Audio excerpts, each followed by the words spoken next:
I've just class changed back to the Barbarian inside of Diablo Immortal, and I have to say it feels so good to be playing my favorite class again inside of the game. For any of you who have class changed before, I know that you get the feeling. You go try a new class, and then you go back to home eventually where everything just feels right. For me, that is the Barbarian, my favorite class inside of Diablo Immortal. Today I want to share with you guys the fastest farming build for the Barbarian inside of the game, hands down. It's a new build that I just put together upon class changing back. I'm going to take you through all of the things and what's important inside of the build and what's not. Remember, we're looking at farming, how to do your bounties, how to open world farm, and how to get as much loot from the open world as quickly as you possibly can. Let's start out with our skills here. I'm using Lacerate. You could use Frenzy if you want to, completely up to you. That really is not a key factor inside of this build. I do have a few items, right, like this one right here, Rending Bite, that is for Lacerate that you would switch out for a Frenzy skill if you decide to go with Frenzy. But important skills are Sprint, Wrath of the Berserker, Chain Spear, and Whirlwind. These are the keys to success with this build. Now, if you want to take a look really quickly, you can see I am running the Vanquisher Paragon tree. If you want to take a closer look at what that Paragon tree looks like for me, I go with these top ones up here. They do give me a little bit more stuff for farming. It's not the most important thing, the amount of loot that you get, but I may as well run with something that'll benefit me while doing some farming. So let's take a look again, just so you can see some of my attributes. I'm sitting at a 43,880 combat rating, and as you can see, my resonance is 3,367. Not free to play. I spend approximately $15 a month, some months a little bit more, but that's really it on the game. I've been playing since day one.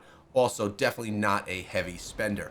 But let's dive in and look at, first of all, the set pieces of gear. Now, it's worth noting that my green items, I do not focus the green items for farming. I use the same green items that I use for PvP or for Reliquary as I do for my farming. Why is this? The open world farming is just very easy. It's not a difficult thing. You focus on speed of farming versus having to, try and drop more damage. So you'll see when I show you, I'm going with a 4-piece. Come on now. I'm going with a 4-piece Vathu, which is going to increase the duration of all my beneficial effects on me and my party. It's going to also increase my attack speed by 30% each time I use a skill to grant a beneficial effect. All right. This is something that's important mostly for PvP. If you have different green items on a build like this, I think you're fine. And you can see that because of the second 4-piece set I wear, which does absolutely nothing for damage and really doesn't help. This is not a green item that you would typically use in a farming build, but as you will see when I demonstrate this build, it does not matter. We still melt everything in our path at full speed. Untouchable Mount Bank. It's basically going to be doing shielding effects for us. I love this for PvP. I don't need another set and have to worry about that. I keep it simple and I keep with the set items that we are using. If you want to see my charm, it's a basic charm. I mean, I did get Barbarian skills on all of them. I'm actually using Undying Rage for PvP. Furious Charge, I'll sometimes mess around with. It's got Frenzy on it, which I don't use. Whirlwind it has, and Wrath of the Berserker. So I'm getting a little bit of a buff with both of those. Now, and as you can see my resonance, you can see the gems that we're using. I just did put the Rolling Consequence, sorry. Why did I say Rolling Thunder? I just put Rolling Consequence in a few days ago. I have the Blood-Soaked Jade, Fervent Fang, Pain Clasp, we have a Bottled Hope, I go with the Gloom, we have a Seeping Bile, and we have a Void Spark. Void Spark is actually a really good one for farming just because of how it sparks out everywhere. Not as great for PvP. But the gems as well, you could definitely utilize 1- and 2-star gems and have very similar effects as I'm getting here for PvP. There are a bunch of great gems for that. I'll be putting out a tier list on what I think some of the best gems in those categories are. You can just watch one of the tier list videos and see which some of the best gems are at the 1-star tier, the 2-star tier, and then of course the 5-star tier. So let's start looking at some gear, why don't we? We are going to start off with the Lasting Hate. what this is going to do right here, and now I also do have a lot of magic attributes too. Again, I focus my magic attributes towards PvP. These pieces of gear are not easy to farm. They take time to get. And I like right here, Wrath of the Berserker has a chance to trigger an explosion every 5 seconds, or 0.5 seconds, dealing 13,000 damage to all enemies. And Sprint grants immunity. These are tough to get, and they really don't matter for PvE, for farming. But I'll just show you as we have them anyways. And I have my Rolling Consequence inside of there, and this is going to make Wrath of the Berserker duration increased by 39%, and then because all of my gear is awakened, notice all of the gear is purple, this means I've gotten the gem inside of the gear to level 4, and then I am able to awaken the slot with a Dawning Echo, which is something you could buy with either orbs or with platinum. And because of that, I get Wrath of the Berserker cooldown is decreased by an additional 10%. Then we have the Shackled Fate. This one right here is we have the Blood-Soaked Jade, and it makes Chain Spear continuously attack. It conjures a spirit of the ancients for a short time that repeatedly casts Chain Spear, damaging, slowing, and pulling in nearby enemies, and the damage is increased by 18%. Plus, you have the damage increased by an additional 10% because of the awakened slots. Obviously, I'm putting in the best runes that I can in all of the slots, whether they're gold, whether they're blue. I'm just always increasing and putting in better runes. For the shoulders, it's a Hell's Legacy. And I have my Fervent Fang, rank 10 inside of that one. This one is very important. It's actually essential for using Sprint. Sprint also leaves trails of flames, dealing 14,000 damage to enemies over 4 seconds. And the damage is increased by 90%, plus the cooldown is decreased by 10%. Keep in mind, I have 100% uptime on these skills. This means I can continuously use the skills the entire time. I can run around the map, most importantly, infinitely. For the pants, we have Buried Talons. Notice, this is the key right here to getting things to have 100% uptime. Beneficial Effect Duration. I have that on all of mine, wherever I can get it in magic attributes, and I have it in other elements as well, which I will show you. We have the rank 10 Pain Clasp 2-star gem. It's S tier, by the way. And here, Chain Spear also increases your damage by 19% for 3 seconds, and the cooldown is decreased by 10%. Beautiful. Now we have the primary weapons. We have 2 of them right here. We have a rank 5, 4 out of 5-star Bottled Hope. And this is Whirlwind now draws in the power of the wind to deal increased damage while no longer reducing your movement speed. This is important for using Whirlwind. I can't use Whirlwind without it. I feel so slow if I don't have Bitterwind on. Very important. It increases the damage by 18%, and you consume energy slower with this as well, so you can Whirlwind longer because, well, the beneficial effect duration is making you be able to be up more, and it just uses its energy slower. The second primary weapon, and if you're only an early rank in the game, you only have 6 pieces of gear, you would leave out these bottom 2. The ones up top are more important.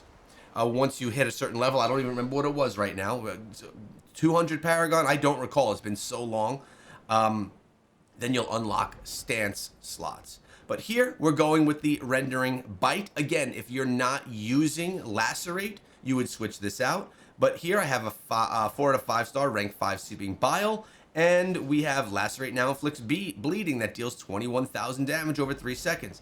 Damage is increased by 90%, and again, another 10%, so we're literally 100% damage increase. Now, again, you could swap that out, or if you don't have Stance unlocked yet, you just leave that one out. Now, the essential secondary piece of gear is Sundred Legacy.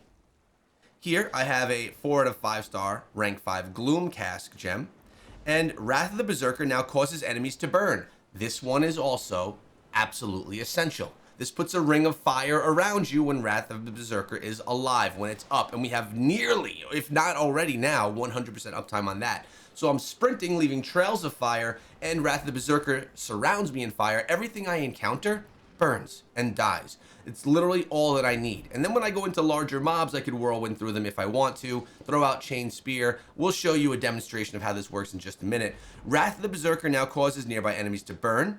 the damage is increased by 18%, and the cooldown is reduced by 10%. And then the stance weapon, again, the lesser important of the two, opens many fingers. What we do here is it gives us, we have a Void Spark, 4 out of 5 star, rank 5 Void.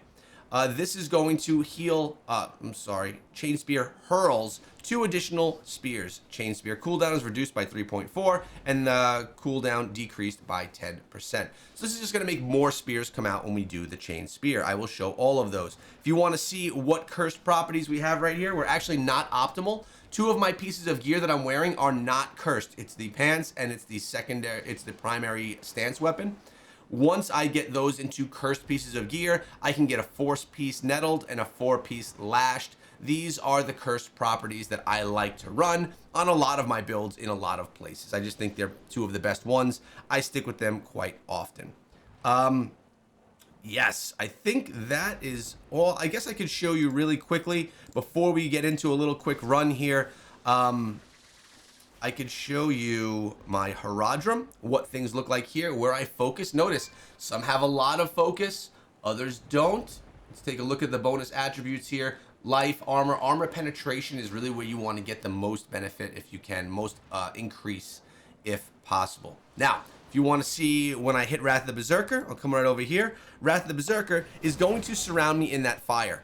Anything I run through, anything I run into is going to burn. So once that expires, I'll show you what each of these skills does individually. Obviously, we know Whirlwind. Whirlwind is just going to spin like this. Notice it takes a while to be out of Whirlwind, and we do it nice and quickly because of how we have the Bitter Wind.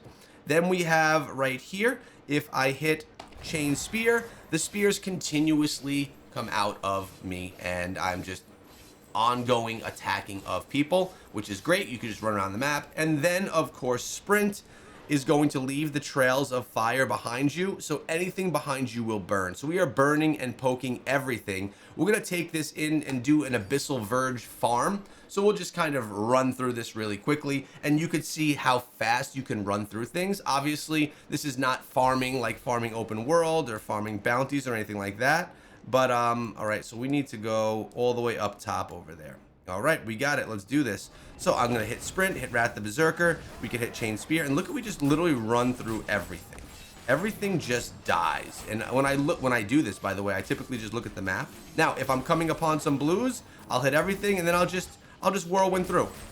Little whirlwind through right here if I have to get that little extra damage on everything. Hitting Sprint, hitting Wrath of the Berserker, whirlwind through. Got some blues, we'll whirlwind through that as well. Notice how quickly this happens. Sometimes you got to go back up because you want to grab some of the stuff because you're killing things so quickly. But really, super fast, super easy build that is, in my opinion, one of the best farming builds inside of the game for all classes. I absolutely love the Barbarian. Plus, you're dealing with a Barbarian, which is a tanky class. I'm wearing Mount Bank, so if I ever do get myself stuck in a situation, no big deal. Look at that. We just went through an elite right there. No problem whatsoever. Run, Wrath, burn everything, poke everything with the spears. We're actually running. We're getting a little bit risky here. We're gonna come right around. Just gonna run right on through. Oh, we got to cross over. We're gonna do our crossover right here. Now it's just so fast. Like, we're already nearing the end of this. We'll whirlwind through. We got some bigger enemies. We'll whirlwind through them. They're already dead, and we need to go straight up over here. So we're gonna Wrath of the Berserker again for that speed. Sprint again for that speed. Get our Chain Spear coming out. Oh, is this the right way? Is this the right way? We are getting there. Yeah, I'm actually going the long way, which just means I have more enemies along the way to take down, which is fine. I'm gonna cut across right here. Again, sometimes I like to go a little bit slower in the Abyssal Verge so I can make sure that my pet can pick up everything. But, am I going the right way? I hope I am. Maybe I'm not. I think I am. I think we're good over here. So we'll round all this out. I think you've got a good idea on how this build works. Pretty simple stuff. You're just gonna be running through the entire time, doing loops around enemies, and really just trashing them. Then I'll use a primary attack on something big like that, and it's done. This is, in my opinion, the best Barbarian farming build inside of the game, the fastest Barbarian build inside of the game, and one that's actually fairly attainable for all people of all levels to put together. I love this build. I've been making modifications of it over time, and I think I got it to a place where it is absolutely the best it could be. Let me know if you enjoy the build, and remember to check out my blog, echogaming.io, where all of my videos turn into articles. You could read through them for all these details, more specific. Hope to see you there.